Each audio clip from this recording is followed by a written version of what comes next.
Well, it's definitely cold out, but the sun's out. That always makes it a little better. Still, horrible. What have you been up to? I've been riding on a daydream. You can see my truck is parked, and I haven't driven this at all for quite some time. It's probably been going on 2.5 weeks now. I guess that's about right, about 2.5 weeks. We've got to make a long trip shortly here to the other side of Toledo, real close to Michigan. And I'm debating on whether I want to take the truck or not.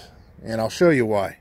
Now, I'm using my phone for a camera, and I realize that I've got it turned differently, but the mount that I have right now, I would have to jerk around with it quite a bit to make it to where it would be in landscape mode. However, I'll show you the road in this video here. This is not snow. Now remember, this is a brand new blacktop. They just made this asphalt road just a few months ago, about 3 months ago.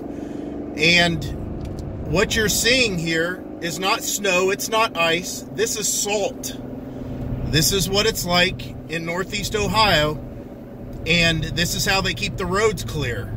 And this is horrible on cars. This is why right now I'm currently driving my $1,500 winter beater, and that's basically all this car's for, is to be driven in the winter. It's 2 degrees out. Yay! Wind chill's minus 13, but the sun is out. That's awful nice. And you just saw the video of my truck, and guess what? I drove it. So here's what it looks like after you do a 320 mile round trip. It's got a lot of salt on it. You can see why. This is all salt. This isn't snow, this isn't ice, this is all salt spray. You can see why it just eats up. Because what happens is, a lot of this was water initially, that's how it got up there, and it gets in these little creases that are in the fenders, and then it just builds up, starts eating away the metal. And once you have any kind of exposed metal, that's it. But yeah, this truck was just clean. I gotta fix that cap there. It was just clean. I mean, you saw the video, and that was nothing more than me getting in this truck after that video the next day and driving, like I say, 320 miles.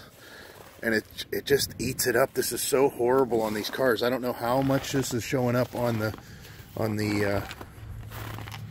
phone, but this is something that goes on. I mean, look at this. This is all salt. That's just a layer of salt. The thing is the truck was just clean, and this is what the salt does. I mean, you just have to deal with it. That's the way things are. That's why I don't want to drive this truck, and that's why it's so important and so expensive whenever you do find a clean truck. One that, when they say clean, obviously means not a lot of rust.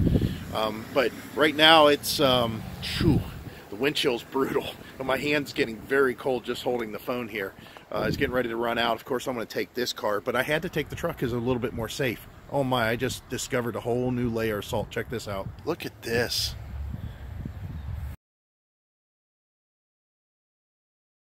It's just like somebody threw a bunch of talcum powder all over it, but it's the salt. This is what it is. It's salt. So we'll wait until the car wash comes about, which will be in a few days. Like I say, we'll get in the high 30s, and there'll just be a big long line of people at the car wash trying to keep their stuff from rusting as much as possible. So you guys down south that don't have to deal with this in the Rust Belt, it's bad. I mean, it's like this every year. Last year I hardly had to drive this truck, but this year, like I said, I had to make that trip. So yeah, let me get in some more. We'll pick this up later. So it's the next day, and what I'm going to do is include this little video, or maybe not so little video, as I recorded it already and seen how long it was, and I'm trying to redo it, onto what you've seen as far as the cold and that. So I'm inside again today. I'm not going out. I think today's high is 6, And the wind chill last night was pretty brutal. I did go out for something minor. I can't remember what it was. And I'm telling you, it's crazy out there.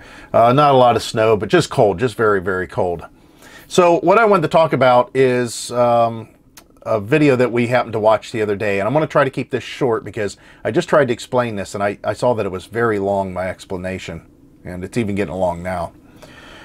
We watched a video that was posted from a couple, and it's not that we subscribe to them, but every once in a while they get recommended by YouTube. And this is a couple that has a truck camper, and I think at one point their truck camper got hit or something by a U-Haul not that long ago.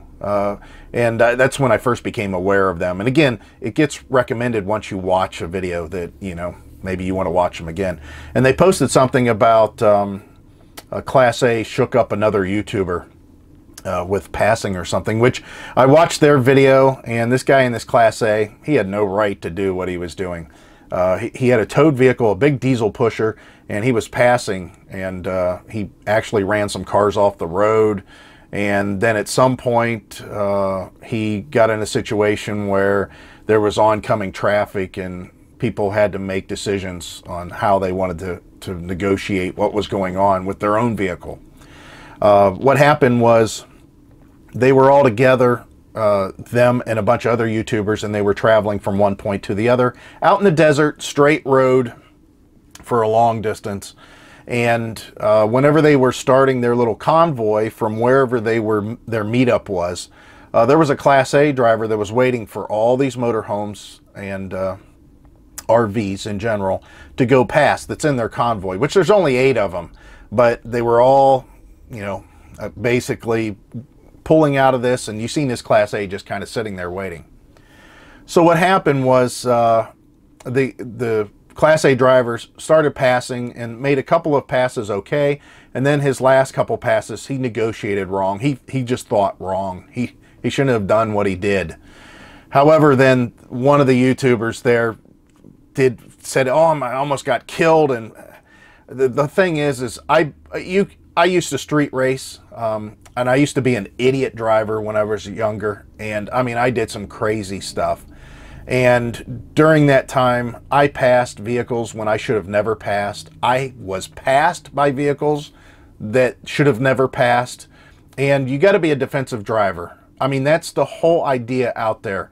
You've got to be a defensive driver. When you're an RV, you've got to be a big-time defensive driver because you're carrying so much weight and so much potential energy once it's rolling. You've got to really pay attention. So this guy in the motorhome, this Class A I should say, that was passing, was so in the wrong. There's just no two ways about it. Now I'm going to leave it at that, and you hear what I'm saying. The Class A was wrong. He should have never passed the way that he did. Now, the first thing I would think of is the people in the convoy is, why was this guy passing like an idiot? What's going on there? Well, the one YouTuber said, I was traveling 55 miles an hour. Here's the thing. I found that there's people that want to travel faster than 55 miles an hour, even if the speed limit is 50 or 55. And I've talked to many of policemen over the years, willingly and unwillingly, and I've never had one ever tell me, if you're doing 4 miles an hour over the speed limit, I'm going to give you a ticket. I've never heard anybody say that, not a single officer. Now, that may be an exception like in a school zone, or whenever you get down to where your speed limit's only supposed to be 10 or 15. But whenever you're traveling highway speeds, 50, 55, 60, 65, if you're doing, you know, on a 65 mile per hour road, you're doing 69, you're not going to get pulled over. If you're doing on a 70 mile per hour road, if you're doing 73, 74, you're not going to get pulled over. It's not going to happen. And if they did pull you over, I mean, they've got a real burr going on there. There must be something else happening. So the fact that the YouTuber that had the near-death experience, and I'm definitely putting that in quotations, and I'll tell you why here in a second. He said, I was doing 55. It doesn't make a difference. If a guy behind you wants to do 59, which it's his right, then he's going to pass. So just imagine that you have this convoy that you're created, and you know you've got 8 vehicles in it, which that's what they said, they had 8. And they said they were spaced. It doesn't make a difference if they're spaced or not. I mean, the Class A did get to make a couple of legitimate, legal, safe passes because there was enough spacing between them. But the whole idea that you've got a train, the first driver is responsible for the last driver. The last driver is responsible to keep up all the way up to the first driver. That's how the convoy works. So no matter what one person may have been doing versus another person, as far as 55 miles an hour, I've found that people that do the speed limit, and they say, I never go over the speed limit. That means that in a 55 mile per hour zone, they travel maximum 55 miles an hour, and many times they're under 55. It's not like everybody in the convoy sets their cruise at 55 and all of them do it perfect. First of all, cruise control is different for a lot of different vehicles. You've seen that on the expressway yourself. You're traveling, especially us. We was just on a 300-mile journey, and I noticed that I might have to bump my button down a mile per hour or up a mile per hour based on what's going on in front of me, even though everybody was doing 70, supposedly. And that has a lot to do with your speedometer. Your speedometer don't necessarily read the correct speed. And the convoy is always going to be as fast as the slowest driver. Now, there's some exception to that with the last driver, but the first driver's always trying to make sure he doesn't lose everybody else, and the last driver's trying to stay with everybody else in the front or stay at the same speed as everybody else that's up in front of them. So if somebody's going from 55 to 53 to 45 to 55, the whole convoy's doing that. And it's a slowed reaction. But whenever I find that somebody says, I was doing the speed limit 55, very rarely are they doing right at the speed limit. Number one, they don't know because their speedometer's not accurate, or they're not paying attention to their GPS and actually setting their cruise control off of their GPS, number one. Number two, the cruise control may bounce around a little bit and, up speed, down speed a little bit, but the newer vehicles are pretty good. But number three, a lot of the people, they don't run either one of those things, cruise control or pay attention to their GPS and what it's reading versus the speedometer, and their max speed is the speed limit. So I've been behind plenty of vehicles that say, yeah, I do the speed limit all the way down the street. Well, it's 55 out here, and they travel anywhere from 45, 40 to 55.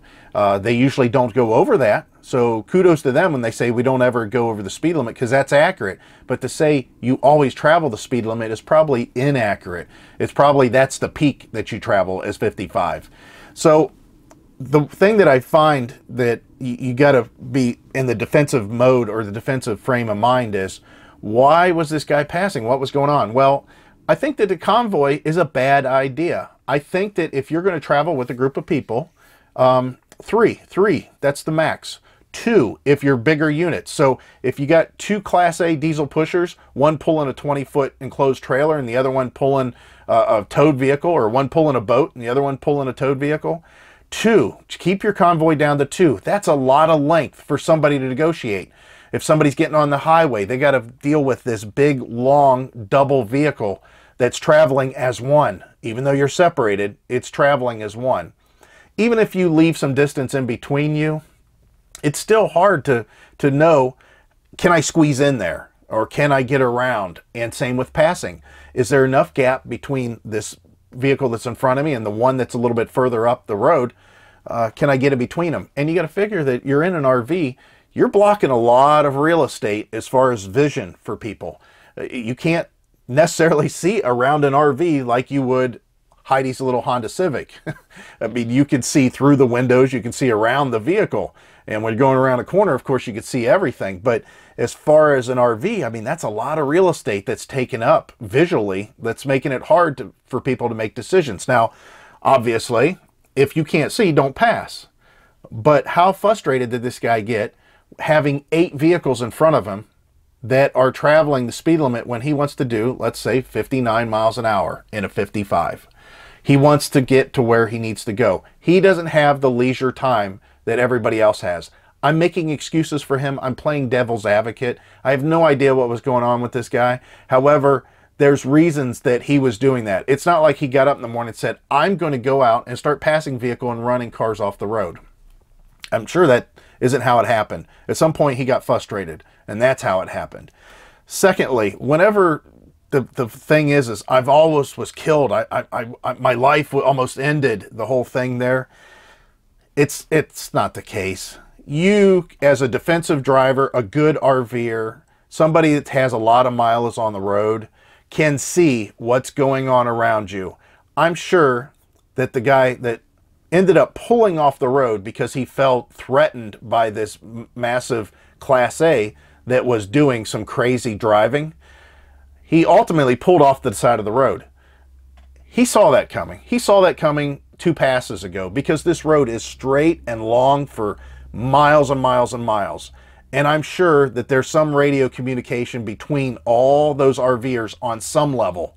And that motorhome had already passed, or that Class A had already passed a couple of the slower of the convoy in the back, and caused to where I'm sure they called, text, radioed, something. Even if they didn't, I'm sure that he saw it. I'm sure that he could have seen something going on in the window. And whenever he saw this Class A coming up on him, and seeing that the distance between him and the motorhome in front of him was not enough for this Class A to get back over with his towed vehicle, as soon as I see that vehicle start to approach, if safety is in mind 100%, and I want to be a safe driver and a defensive driver, I start braking. I start braking immediately. All the people behind me can see my brake lights. They're going to start slowing, and that's going to allow this guy to get over, because he was traveling at a good clip. He had to be traveling at 60 miles an hour whenever he started coming up alongside of this motorhome that said it almost killed him. The Class A driver ended up running a couple of people off the road from oncoming traffic. Again, he's totally in the wrong. But to say, I almost died, then it was your fault. I mean, there was a lot of mistakes on your part too. You caused some of this stuff. You could have slowed and then got over. I mean, he acted like he got ran off the road. I mean, he acted like that the vehicle merged over and pushed his rig off the road. It doesn't make a difference how close he came. If he didn't hit you, he didn't do enough. I mean, that's basically what it means to me. He did not push me enough to get me off the road and cause me to actually change the way that I was wanting to drive the vehicle. He didn't force that vehicle to do something different. The decision was mine to slow and pull off the side of the road. And then at that point, the drama really kicked in. And I know that's good for TV and YouTube and that, but I'm not into that so much. That's probably why I don't normally watch the YouTubes that have the drama going on all the time. I know it happens, and it should be the exception, not the rule. You shouldn't have drama happen as an experienced RVer more than 4 times a year. If you do, you've got some serious bad luck. And I hope that doesn't happen to Heidi and I, but I mean, the drama that this guy's experienced is enough to make me want to go home and just quit RVing altogether and get a job at 7-Eleven selling cigarettes and beer, because he's got stuff going on constantly. I don't know, maybe it's just the type of person he is. So what I'm trying to say here is that in a convoy, if you have a convoy of 8 people, or you just want to travel with a group of people, cut it down to 3 vehicles and let those 3 vehicles go 15 minutes ahead. Here's the thing. Everybody says, oh, we want to travel together for safety. You guys aren't in any rush getting anywhere. Make the person that has the best mechanical skills and the most capability for a broke down vehicle, have him travel in the back. Now, I learned that from being a wrecker operator in the Army. My place in the convoy was at the rear. I was the last guy. I never got to go see the front, and I was always in the back behind one of the slowest vehicles. Usually we put our track vehicles in the front because they maintain the speed that the convoy is going to travel at. But if anybody breaks down from those track vehicles, which I didn't really work on that much because I was a 5-ton and under guy, and all the vehicles back, any of them break down, no big deal. Here comes the mechanic in the wrecker at the rear of the whole convoy. So take your guy that's most capable and put him in the back of the convoy, and then break your convoy up. 3 people if they're smaller units or average RV units. If they're bigger RVs pulling trailers and towed vehicles and stuff like that, and they want to travel together, 2. Make it 2. That's the biggest that you should have, is basically 2 Class A's pulling something. That's the biggest a convoy should be. So break it down, like I said, about every 10-15 minutes. Let the group go ahead. It's not like these guys are in any rush. And everybody, even though they say they're not in a rush, they have a timetable they'd like to meet. But don't do it to where it makes it inconvenient for other people on the road. Remember that the bigger your convoy is, the more you're hindering these people. And people are going to want to get around you, even if it's another RVer. So that's all I have to say about the whole thing. I know that you're going to have your own ideas about this. Put it down in the comments. Let me see what you guys think. I'm not necessarily going to answer it, but I'd like to see how everybody else responds to it and what they say. That's my little rant on this thing. And basically, it's not really a rant. It's just what I think about it. It's from an experienced person that used to drive like a nut and know what kind of problems I caused for others, and seeing people over the years passing me, maybe when they shouldn't have. I know that there's steps that I can take to keep myself safe.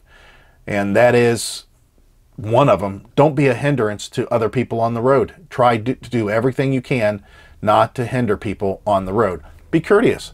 They have things they want to do, and that road is their path to get those things done. And the funny part is once somebody sits inside that vehicle, how uncourteous people become. It's not that way if you were in the mall. I mean, I've never had anybody come up behind me whenever we were pushing our kids in a stroller and say, oh, get out of my way, and go around me or cut me off or something like that. And on the same token, if I seen that there was somebody walking behind me that walked up kind of fast, or I heard them talking and their conversation got closer, and so I realized they're walking at a good clip, like mall walkers. There's a good example, mall walkers. I would, stop. I'd just basically get over, tell them, hey, you can go around me or whatever. I mean, it's just being courteous. But it seems like once a person gets in a vehicle, they're like, forget that person. They can't see me. They can't reach me. I'm locked in this capsule. I'm going to do whatever I want. And if they don't like it, too bad. It just don't work that way. Everybody's got to be courtesy on the road. I mean, it's a good idea. So that's it, guys. Again, staying warm inside. Heidi's working a short day. Hopefully, we might be able to get some stuff done. And more importantly, we get to go to that RV show coming up. So stay tuned for that video. I hope to see you guys out there. Bye.